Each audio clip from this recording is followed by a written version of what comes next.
ഏതായാലും കേരളത്തിലെ ജനങ്ങൾ, ലോകമെമ്പാടുള്ള ജനങ്ങൾ ആകാംക്ഷയോടെ ഉത്കണ്ഠയോടെ കാത്തിരുന്നൊരു ദിവസമാണെന്ന്. ഇന്ന് MLA മാർ സംസ്ഥാനത്ത് സത്യപ്രതിജ്ഞ ചെയ്ത ദിവസമാണ്. അതെ.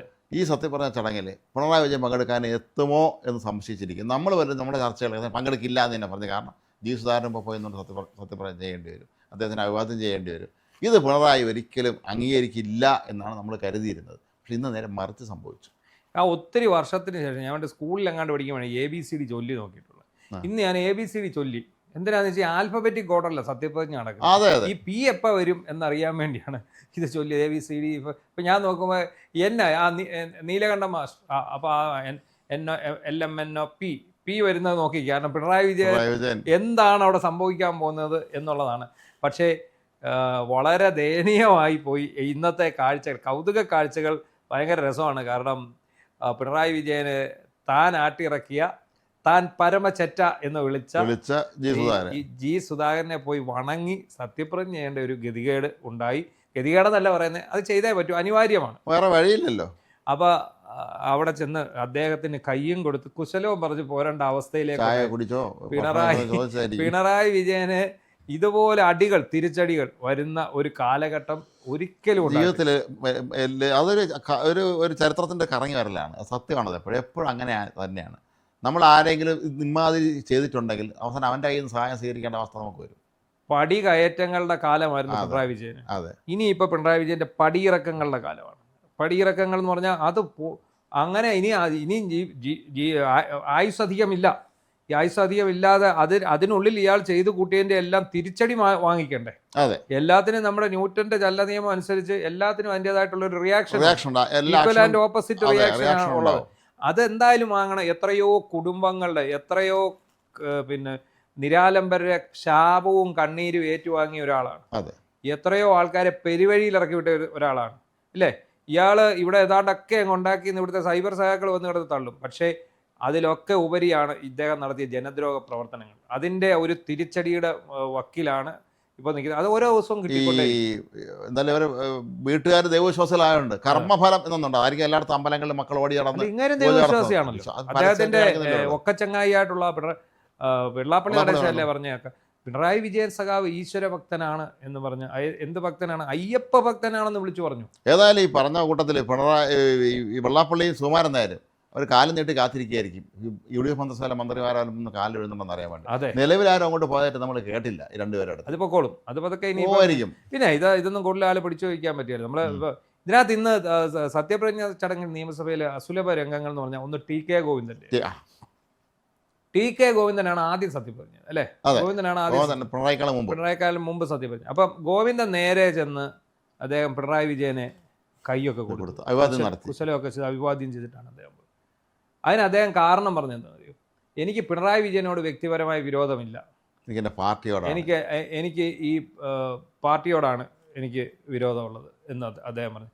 അപ്പോൾ എന്താണ്, ടി.കെ. ഗോവിന്ദന് വിരോധം ഇയാളോടായിരുന്നു, MP ഗോവിന്ദനോടായിരുന്നു. കാരണം ആ സീറ്റിൽ കൊണ്ട് ഭാര്യയെ നിർത്തിയതിലാണ് അദ്ദേഹത്തിന് വിരോധം. ഗോവിന്ദൻ തനിക്ക് മത്സരിക്കണമെന്നല്ല പറഞ്ഞത്, സുകന്യ മത്സരിപ്പിക്കാനാണ് മത്സരിപ്പിക്കാൻ പറഞ്ഞത്. അപ്പം ഈ രണ്ട് ഗോവിന്ദന്മാരും ടി.കെ. ഗോവിന്ദന് അതുകൊണ്ട് പിണറായിയോട് എന്ന് പരിചയം പുതുക്കി കുശലം പറഞ്ഞു. മാത്രമല്ല ഒരു പ്രതികാര നടപടിയുടെ വേറൊരു തലത്തിലുള്ള, ഇവർ ഈ താത്വികമായിട്ട് പറയുന്ന പോലെ പ്രതികാര നടപടിയുടെ വേറൊരു തരത്തിലുള്ള അഭിവാഞ്ചയുടെ, ഉത്കണ്ഠയുടെ, പ്രതികാരത്തിന്റെ നിമിഷങ്ങളായിരുന്നു. കുഞ്ഞകൃഷ്ണനും അങ്ങനെ തന്നെയാണ്. അതെ, അഭിവാദ്യം ചെയ്തു. കാരണം കണ്ടോ മിസ്റ്റർ പിണറായി വിജയൻ, നിങ്ങളും MLA, ഞാനും MLA, നീ നമ്മൾ തമ്മിൽ വലിയ വ്യത്യാസമൊന്നുമില്ല, നമ്മൾ രണ്ടുപേരും വേറെ MLA-മാരാണ്. പക്ഷെ ഞാൻ നിങ്ങളുടെ ആൾക്കാരെ തോൽപ്പിച്ച് വന്നിരിക്കുന്നു, നിങ്ങൾ ധർമ്മടത്ത് നിന്ന് വിറച്ച് ജയിച്ച് വന്നിരിക്കുന്നു. ടി.കെ. ഹംസ ഉണ്ടല്ലോ, നമ്മുടെ ടി.കെ. ഹംസയുടെ, അദ്ദേഹം അറിയാലോ, അദ്ദേഹം DC പ്രസിഡന്റ് ആയിരുന്ന ആളാണ്. 82 തെരഞ്ഞെടുപ്പിന് സീറ്റ് നിഷേധിച്ചു, അത് CPM പോയി. അദ്ദേഹം പോകുന്നതിന് മുമ്പ് അദ്ദേഹം കേൾക്കാനടുത്തൊരു കാര്യം പറഞ്ഞു, ലീഡറെ നമുക്കിനി നിയമസഭയിൽ വെച്ച് കാണാമെന്ന്. അപ്പോൾ കാരണം അത്ഭുതപ്പെട്ടു, എങ്ങനെ ഇയാളെങ്ങനെ നിയമസഭയിൽ വരാൻ? സീറ്റ് നിഷേധിച്ചില്ലേ? മലപ്പുറത്തൊന്ന് ജയിച്ചു കയറിയില്ലേ? പിന്നെ നിലമ്പൂരിൽ അതെ ഒന്ന് പറഞ്ഞു, മന്ത്രിയായി. അപ്പം പൊതുമരാമത്ത് ചീഫ് വിപ്പായിരുന്നു. അപ്പോൾ 82 അദ്ദേഹം നാട്ടിലേക്ക് പോകുന്നു, CPM അദ്ദേഹത്തിന് പിന്തുണ പ്രഖ്യാപിക്കുന്നു, അദ്ദേഹം സ്ഥാനാർത്ഥിയാകുന്നു, ജയിക്കുന്നു. നിയമസഭയിൽ കണ്ടുപിടുത്തം മിസ്റ്റർ കരുണാകരൻ ഞാനിതാ എത്തി ഞാനിതാ എത്തി ഏതാണ്ട് അതാണ് ഇന്ന് അവിടെ നടന്നത്. ശരിക്കും അവരുടെ എല്ലാ പ്രവൃത്തികൾ ഈ പിണറായി വിജയനെ കൊച്ചാക്കുന്നിട്ടാണ്. അതെ, അതിന്റെ മുമ്പ് പിണറായി വിജയൻ അങ്ങ് ഇല്ലാണ്ടായില്ല. മമ്മൂട്ടി സിനിമയിൽ പറയുന്നത് ഞാൻ പേടിച്ചങ്ങ് ഇല്ലാണ്ടായി എന്ന് പറയുന്നത്. പിണറായി വിജയൻ അങ്ങ് ഇല്ലാണ്ടായി, അതാണ് സംഭവിച്ചിരിക്കുന്നത്. ഒരു സത്യം പറഞ്ഞാൽ ഈ ഒരു ശത്രുക്കൾക്ക് പോലും ഈ അവസ്ഥ വരുത്തരുത് എന്ന് മനുഷ്യൻ പ്രാർത്ഥിക്കുന്ന അവസ്ഥ. പിണറായി വിജയനെ MV ഗോവിന്ദനെയും കമ്മ്യൂണിസ്റ്റ് പാർട്ടിയെയും വെല്ലുവിളിച്ച 3 പേരും ഒന്നിനു പുറകെ ഒന്നായിട്ട് നിയമസഭയിൽ വന്നു. ഈ 3 പേരും ഇയാളുടെ മുമ്പിൽ നെഞ്ചു വിരിച്ചിരുന്ന് സത്യപ്രതിജ്ഞ ചെയ്തു. ഒരാളുടെ മുമ്പിൽ ഇയാൾക്ക് പോയി വണങ്ങേണ്ടി വന്നു. അയാളുടെ മുന്നിൽ സത്യപ്രതിജ്ഞ ചെയ്ത് പോകേണ്ടി വന്നു. എന്താണ് ഈ കാലം കാത്തുവെച്ച കാവ്യനീതി എന്നുള്ളത് പറഞ്ഞാൽ അത് ക്ലീഷയായി. മാത്രമല്ല ഇതിൽ ശ്രദ്ധിക്കേണ്ട ഒരു കാര്യം, വിമതനായിരുന്ന ഒരാളാണ് 2 വിമതന്മാർക്ക് അതെ വാചകം ചൊല്ലി കൊടുത്തത്. അപ്പം നമ്മൾ മനസ്സിലാക്കേണ്ട ഒരു കാര്യമുണ്ട്, അവരുടെ 3 പേരും ശരിയായിരുന്നു എന്ന് കാലം തെളിയിച്ചു, രാഷ്ട്രീയം തെളിയിച്ചു, നാട് തെളിയിച്ചു. പിണറായി വിജയൻ തെറ്റാണെന്നും തെളിഞ്ഞു. എന്നാൽ ആ തെളിവ് അങ്ങനെ തെളിഞ്ഞു വന്നത് അംഗീകരിക്കാൻ അയാൾ തയ്യാറല്ല. പിണറായി വിജയൻ ഇപ്പോഴും സമ്മതിക്കുകയല്ല അയാൾ കാരണമാണ്. ഭരണവിരുദ്ധ വികാരം ഇല്ല എന്നിവർ പറയുന്നുണ്ട്. പിന്നെ എന്താണ് പിന്നെ ഇവർ പറയുന്ന കാര്യം? UDFന്റെ വർഗീയത. അതങ്ങനെയാണല്ലോ നമ്മളെപ്പോഴും പറയുമായിരുന്നല്ലോ. സാധാരണ BJP അന്തർധാര ഉണ്ടായിരുന്നത് ഇവരെന്നെ പറയും. അതെ, അതിലിപ്പോൾ പറയുന്നത് മുസ്ലിം ന്യൂനപക്ഷങ്ങൾ ഒന്നിച്ചു എന്ന് പറയുമ്പോൾ ഇവരെന്താ ഉദ്ദേശിക്കുന്നത്? ന്യൂനപക്ഷത്തിന്റെ വോട്ട് വല്ലതും നേരത്തെ CPMന് കിട്ടുന്നുണ്ട്? ഇല്ല.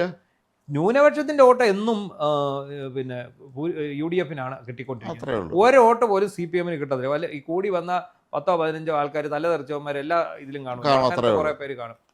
എപ്പോഴും CPMന്റെ വോട്ട് വാങ്ങുന്ന പറഞ്ഞാൽ ഈഴവ ദളിത് കമ്മ്യൂണിറ്റിയാണ്.